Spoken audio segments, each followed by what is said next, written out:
Hello and welcome to Life But Make It Business, where we talk to professionals about lessons that they've learned in both their careers and life that apply to either or. My name is Sangmi and I work at my family's business, which is a taekwondo school in Yorktown, Virginia. And I joined this MBA world with Shannon, right, in the Flex MBA program at William Mary. And that's how we started this podcast. And I am Shannon. I hail from England, as I think people are becoming aware now. And I'm in the MBA program at William and Mary. I work for a small consulting firm, and I'm currently transitioning to another consulting firm here in the area of Newport News. And I'm looking forward to talking with Pam today. Yes, we are here with Pam Krulitz. She is our guest today, and she actually also is from William Mary. She got her degree in computer science and started at Accenture. And from there, she's had a variety of different titles, including president, executive coach, managing partner, and my favorite, which is chief people officer. But finally, she is now founder and CEO of Optify, which is a company focused on developing the next generation of leaders. But tell us more about that, Ms. Pam. Thank you. Yes, I can give you a little bit of background. I appreciate all of that. I graduated from William and Mary, as you say, with a computer science degree, and started out in a very technical role in the beginning of my career. And over time, really gravitated toward the people side of the business, understanding that I became very passionate about the idea that organizations were successful because of the people behind them, and that developing and retaining and encouraging and engaging people was really critical to the success of organizations. So midway through my career, about 15 years in, I had already grew an IT services company, and we sold that in the mid-90s.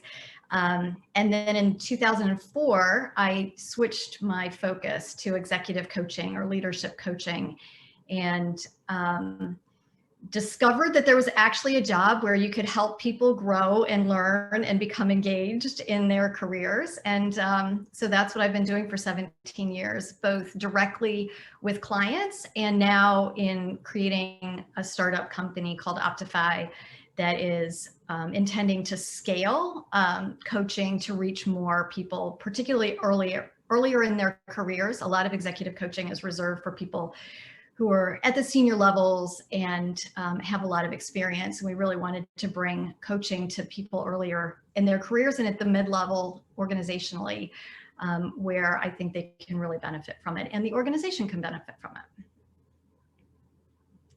Yeah. That's awesome. Do you think, what's like the smallest level of like coaching that you've done? I'm curious. In terms of small, in terms of like level of people or the number of people? I like the level, right? Like you said, you're scalable. So like, a lot of people like, I don't know, fancy companies like Deloitte, they bring in like all that stuff. But like, what's the smallest kind of company you've worked with? Yeah, I've worked with people in all different sizes of organizations. Trying to think of the smallest one, but startup organizations with just a handful of people.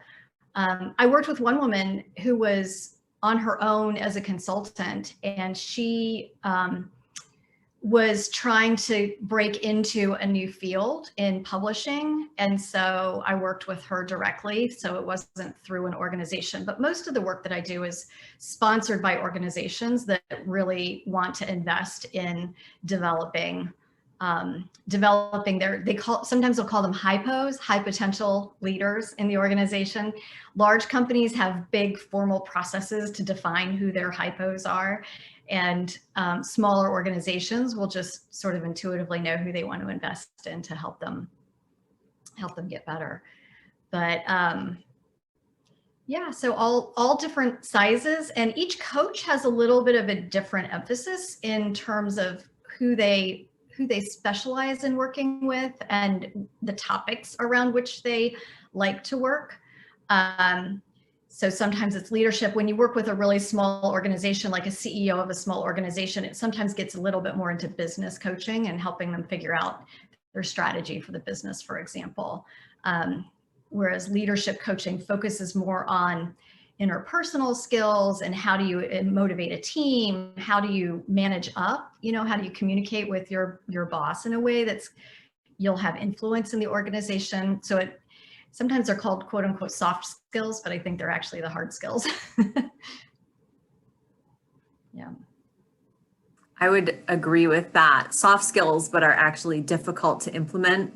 Yeah. Probably, particularly in the technical realm. I also come from a technical background, specifically more engineering.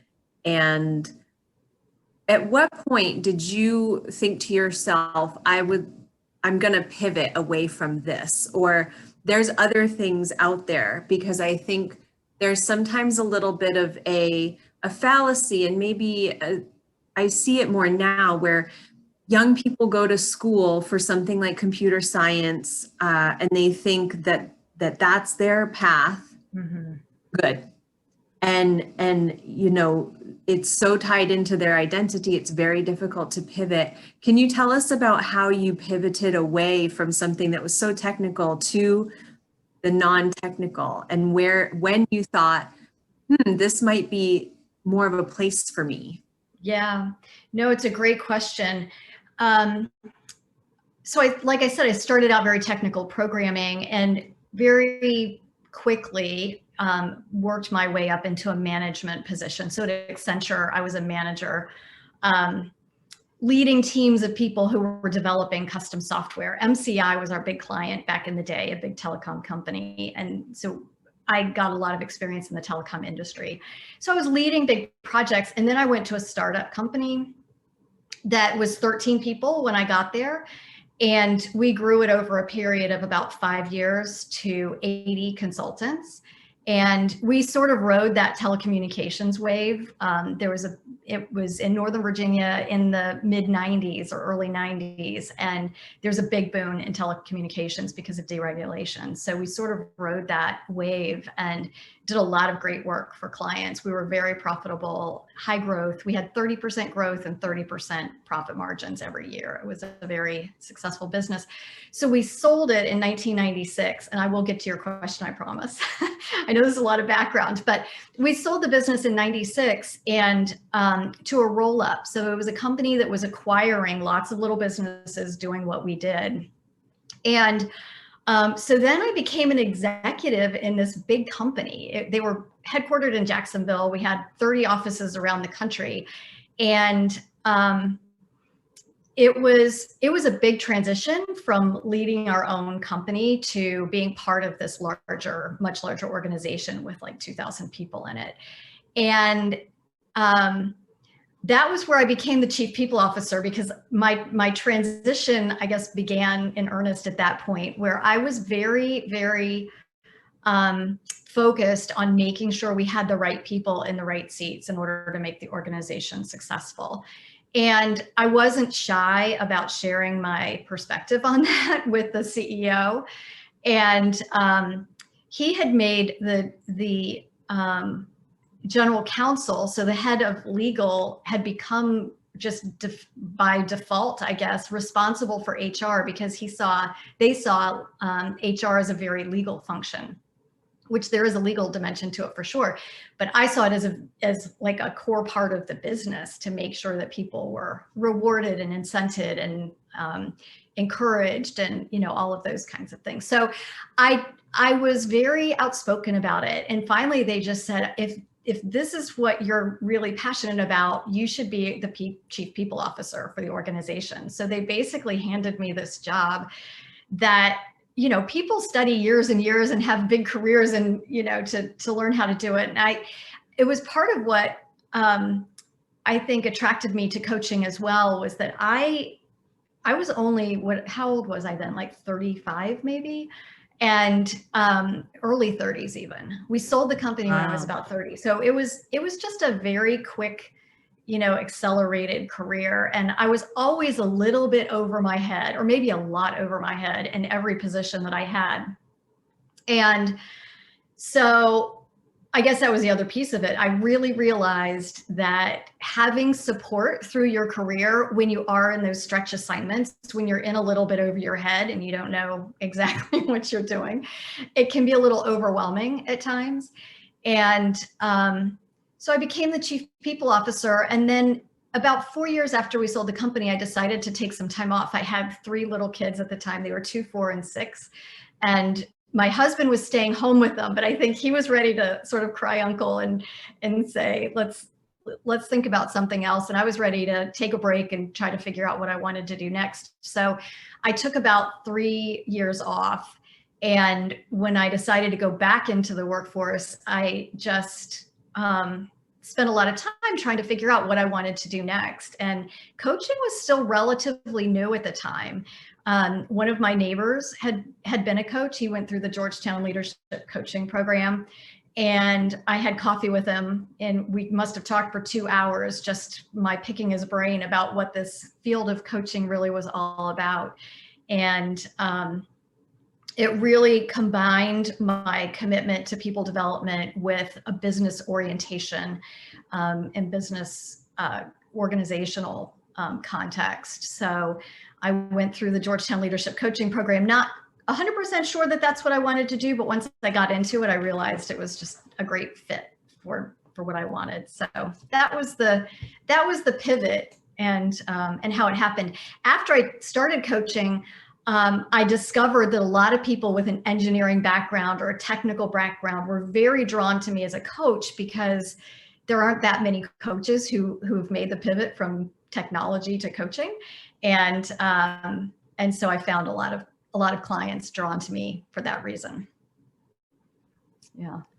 I don't know much about consulting or coaching at all. So I just want to know, like, how do you find these engineers who need coaches? Like, how do you, I guess a lot of it's probably referrals, which honestly, like, that's a lot of businesses, right? You hear the same thing with how you got into the Georgetown Leadership Program is because serendipitously your neighbor was in that and then you asked him about it.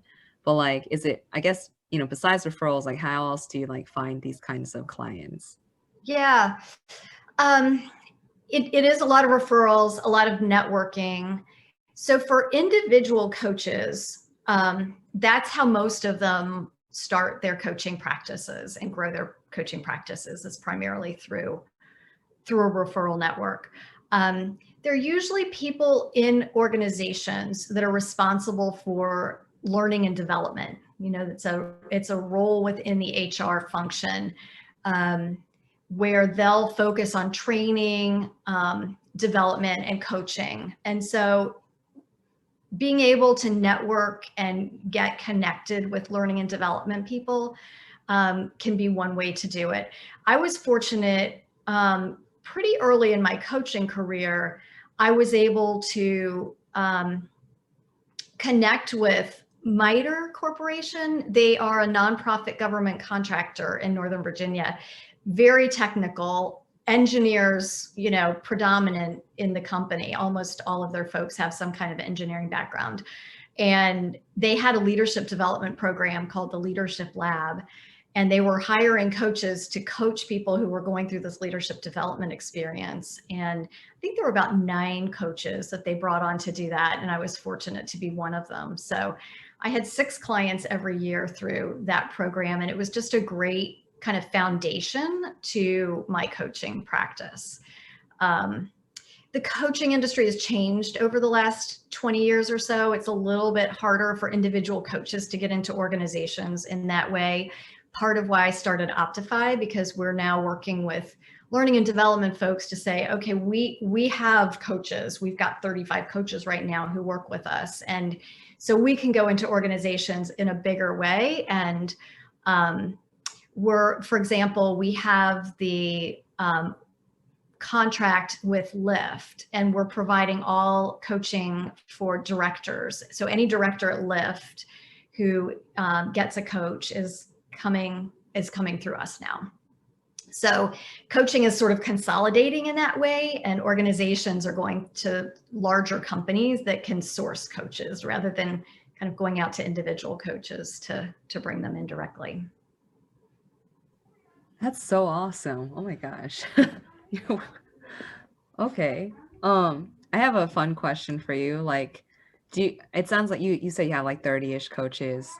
Do Yeah. you also have to like coach your coaches? Because that's something that I'm telling you, I'm a martial arts instructor, right? And I Yeah. came in and I'm teaching my students, and then you level up a bit, and now I realize, oh, I have this leadership team. These black belt kids are helping me teach, but they can't just teach. I have to teach them how to teach. So I was teaching how to teach, and now it's crazy because now I have to teach instructors how to teach the kids how to teach. So I'm teaching people teach how to teach. So I'm just curious, like how coaching works within coaching your coaches. Yeah, no, it's a great question.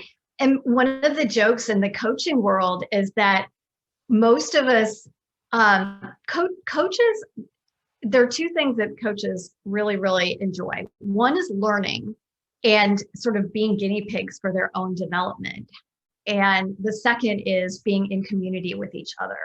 So one of the things we've done within our company is provided those opportunities for our coaches. So we have um, learning sessions every month where the coaches can come in and learn from each other. And sometimes we'll do little, coaching practice sessions with them where they peer coach and they're coaching each other.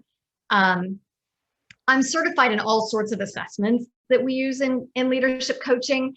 And that's kind of the joke. We go to these certification programs. In fact, I have another one this afternoon or this morning. I'm getting certified in an assessment called the Key Polarities Indicator. And but the big joke is that we all want to go do these things because we claim that we want to use it and get more knowledgeable to be able to work with our clients. But every time you get certified in a new assessment, you take the assessment, you get your own results, you get debriefed on your results, you learn something more about yourself. And so I think coaches in large measure are just learning and development junkies in some ways, and are always focused on learning themselves. And it really makes them better coaches, because when you go through a process and realize, oh, I had this blind spot, I didn't realize that something I was doing was getting in my way of being successful. It gives you a lot of compassion to work with other people who are on the same journey. And I firmly believe all humans are on that journey. So, so when you can, have compassion for yourself and realize you're human just like everyone else, and we all have a lot to learn and a lot of growth ahead of us, then it makes us better working with our clients too. Yeah.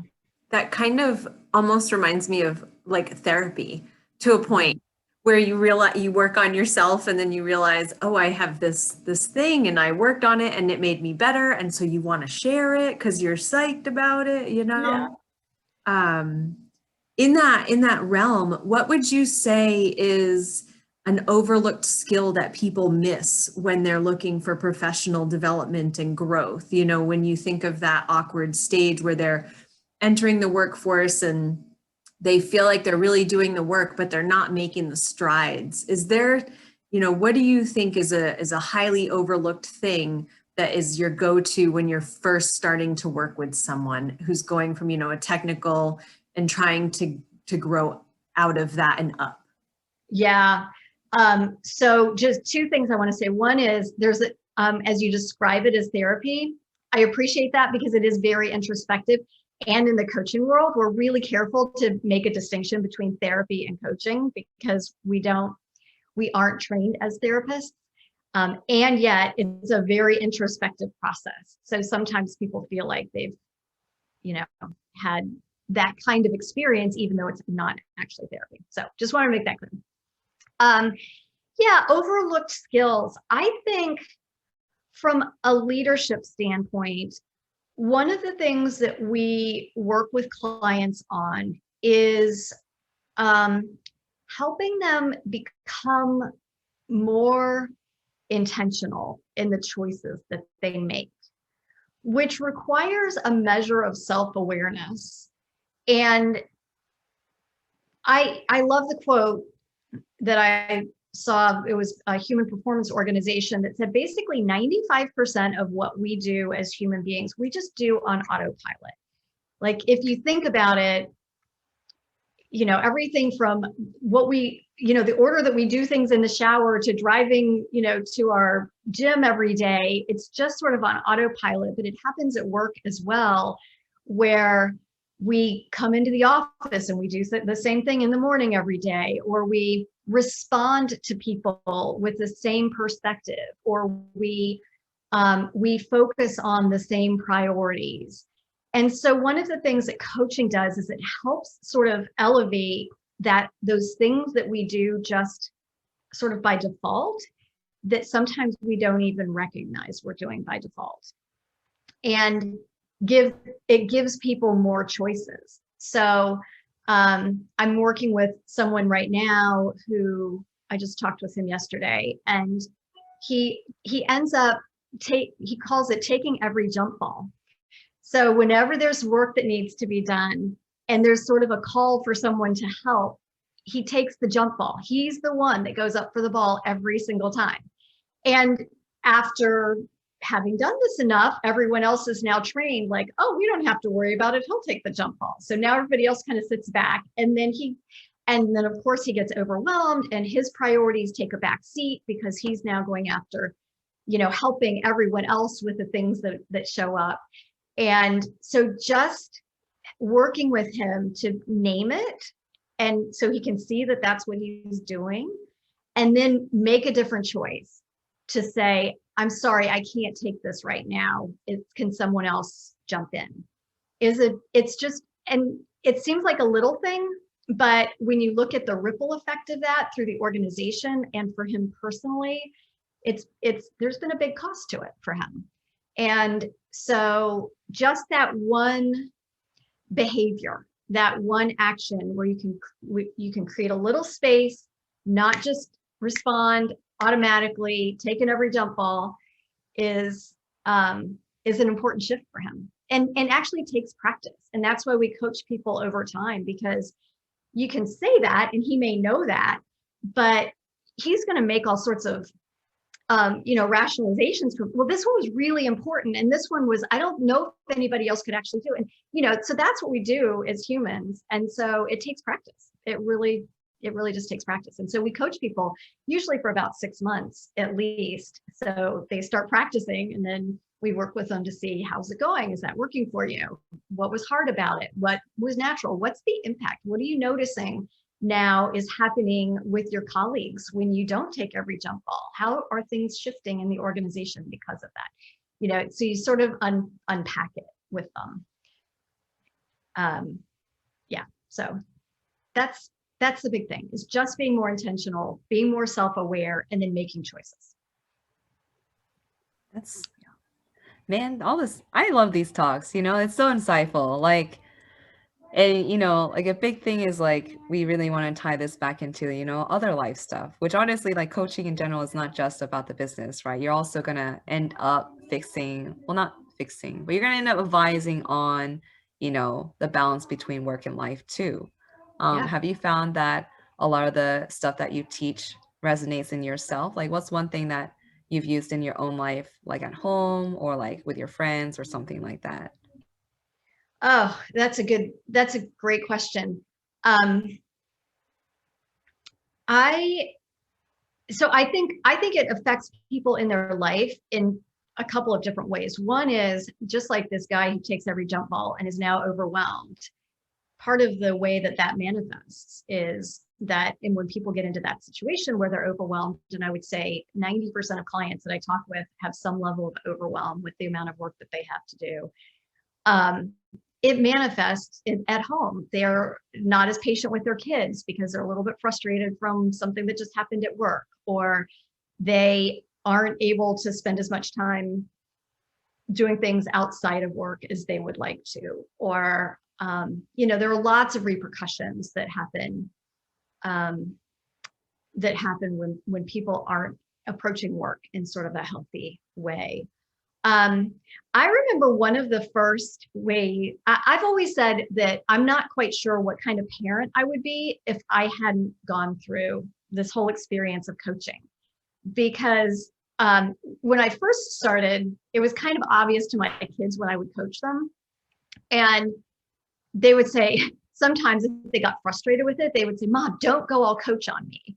Okay, got to back off a little bit. Take off the coach hat, put the mom hat back on.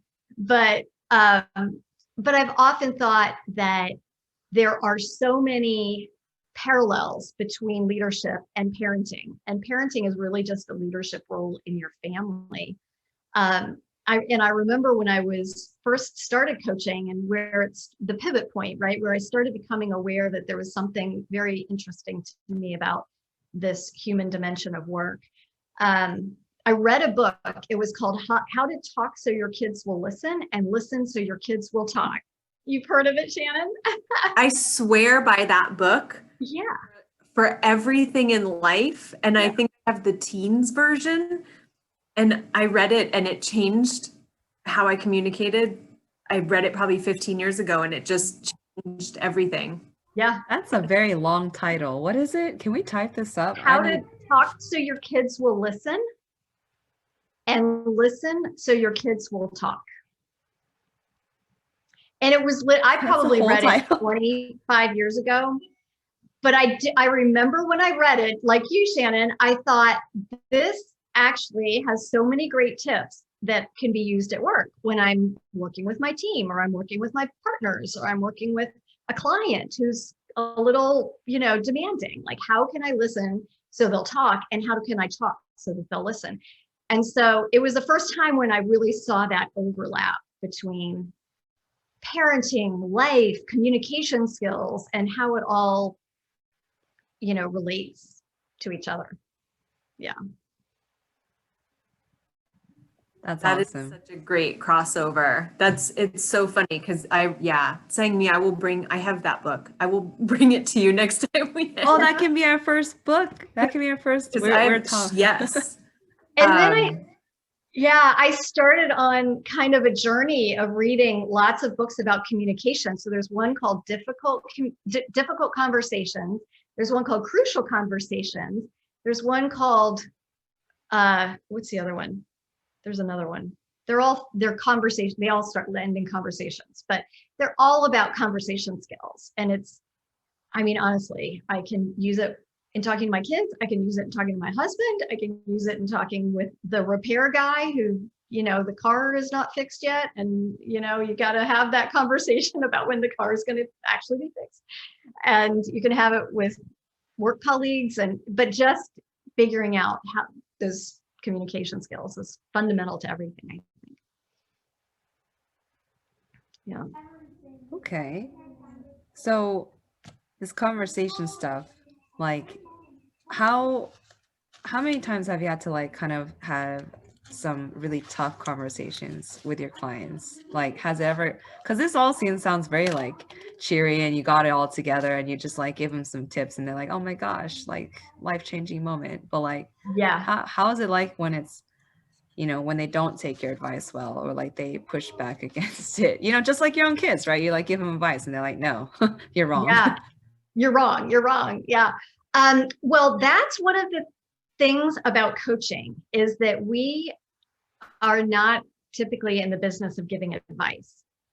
And it's for that exact reason, because when people give you advice, especially if you haven't asked for it, there's very often pushback, because you don't understand me. You don't understand my job. You don't understand the pressure that I'm under. So whatever you're telling me to do is not going to work.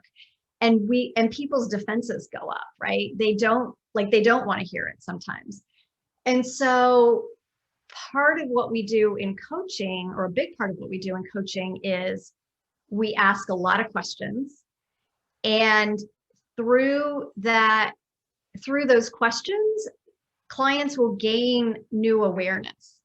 So in this jump ball situation, I may just ask the client, okay, tell me, what was it like when you went after every jump ball? What happened? How did that impact your day or your week?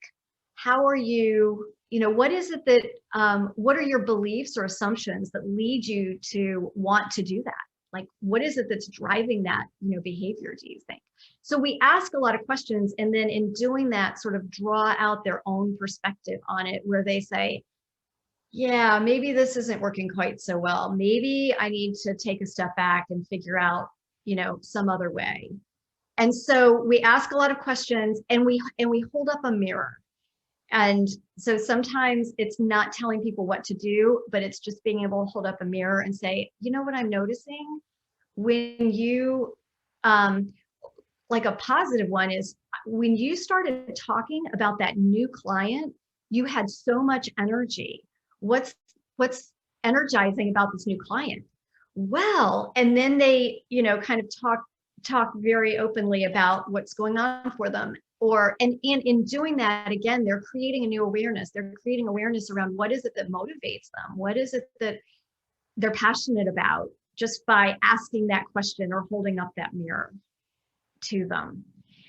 And I will also say, with all of that, I remember when I first started coaching, there was a coaching book called Coaching with Backbone and Heart. And it made the point that you have to be very connected to clients and empathetic and understanding and all of that. And you also have to have the backbone.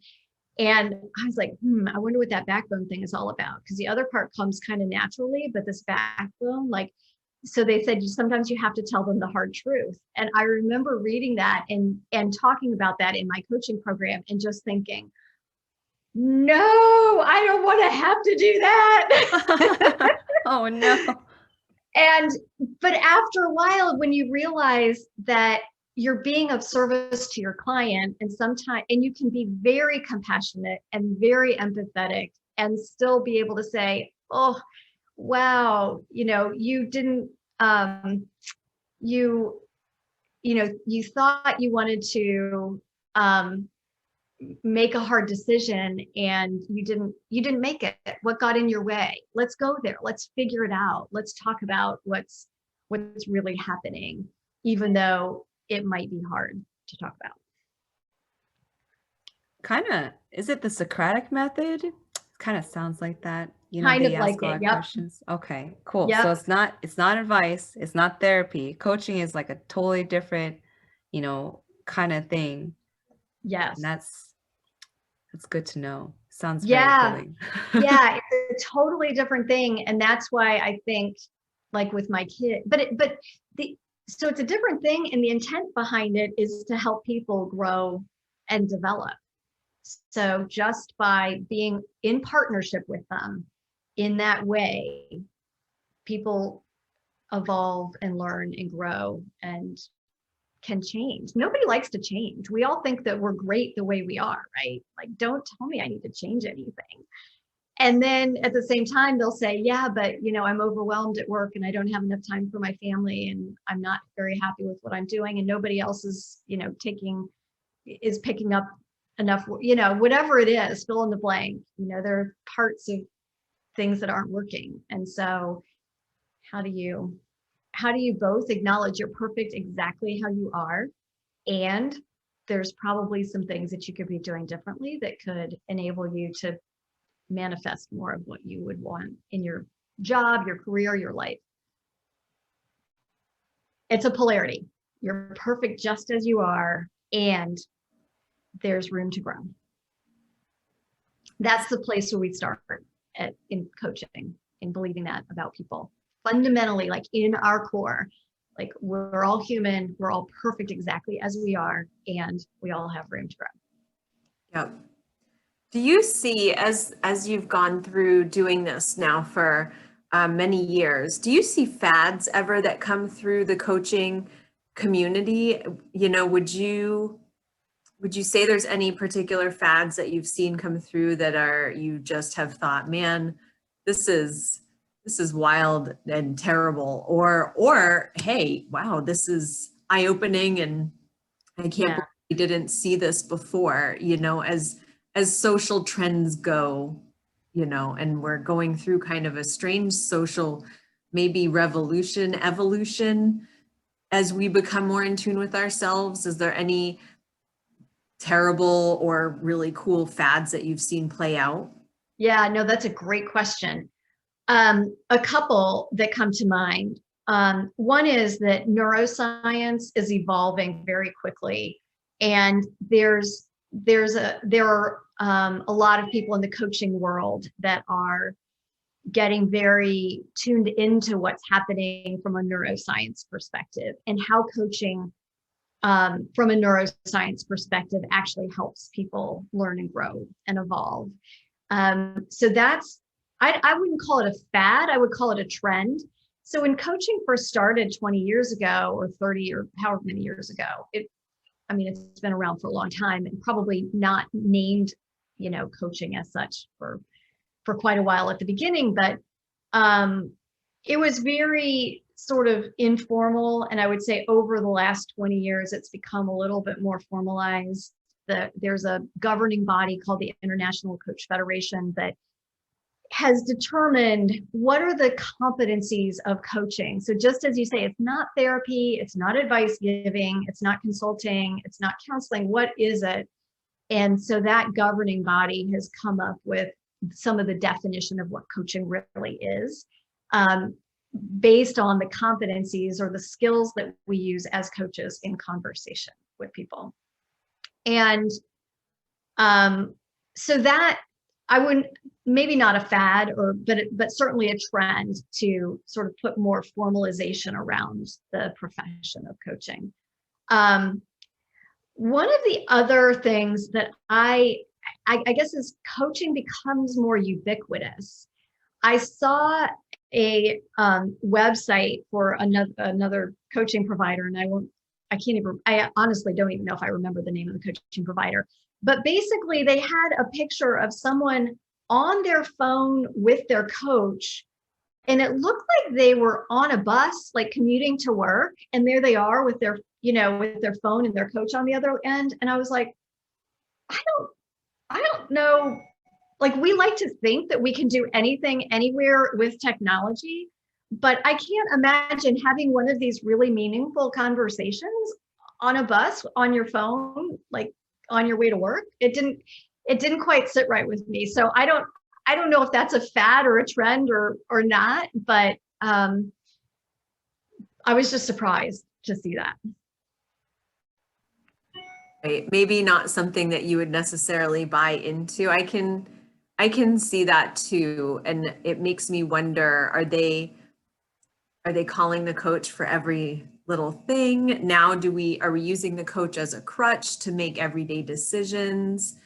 Do you have clients that get to that point? How do you handle it when someone becomes overly dependent on you? Even when you're a manager, you do have employees sometimes who become latched onto you and they need you for every little decision.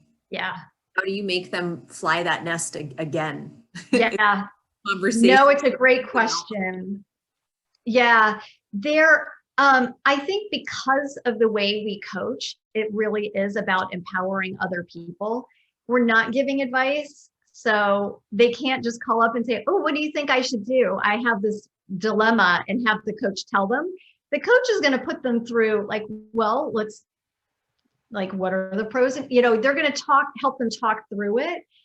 So the idea is that coaching not only helps in the moment, but it also increases your capacity going forward. So you can, not only can you make this decision because you talked with your coach about it, but the next decision, you're going to have a different way of thinking through it now because the coach has taught you a different way of decision making, for example, or a different way of approaching a conversation. Maybe we're going to talk about that conversation you need to have with a direct report, but in doing that, you're also learning, okay, I need to listen more and talk less, and that's going to make these conversations go well. So it's not just this conversation with my direct report next week, but 2 months down the road, when I have another difficult conversation, I'm going to remember that, and I will have practiced it, and I will have seen the results of it. And now I'll remember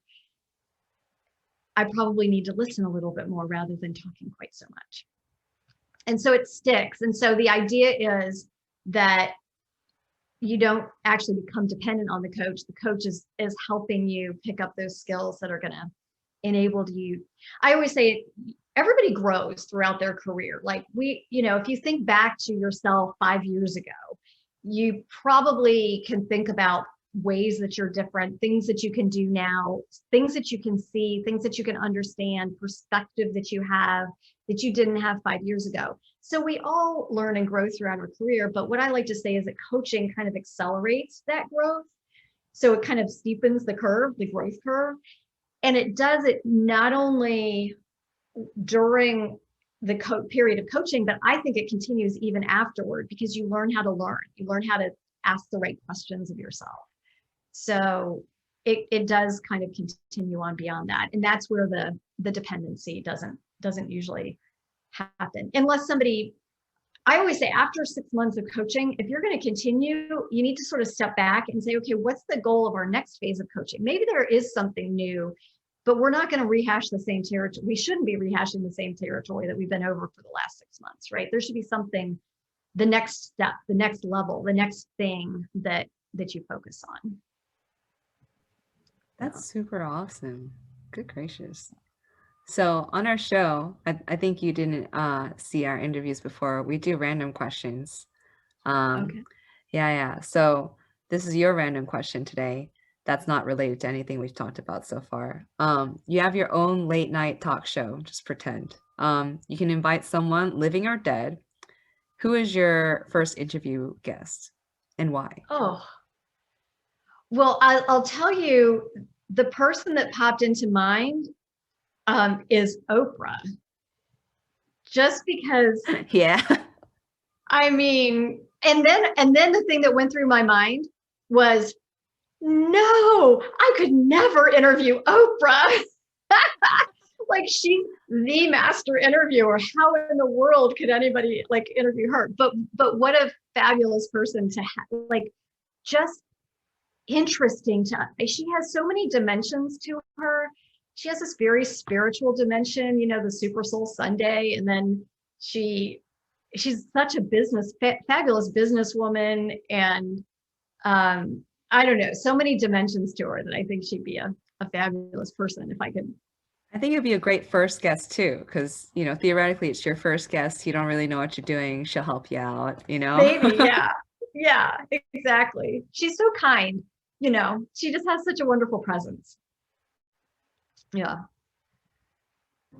that's a good question. Yeah, Shannon, go ahead. That I was going to say that would be a great guest, and also, yes, very intimidating. Yeah. But there's a wealth of questions that you could ask her, running the gamut. So yeah. Well, thank you again, Miss Pam, for coming out for Life But Make It Business.